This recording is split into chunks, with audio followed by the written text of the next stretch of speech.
ضرب الله مثلا للذين كفروا امرأة نوح وامرأة لوط كانتا تحت عبدين من عبادنا صالحين فخانتاهما فلم يغنيا عنهما من الله شيئا وقيل ادخلا النار مع الداخلين.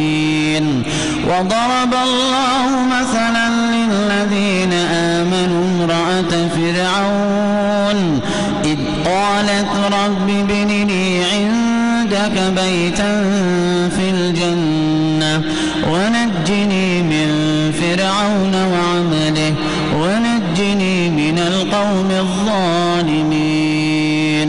ومريم ابنة عمران التي أحصنت فرجها فنفخنا فيه من روحنا وصدقت بكلمات ربها وكتبه وكانت من القانتين.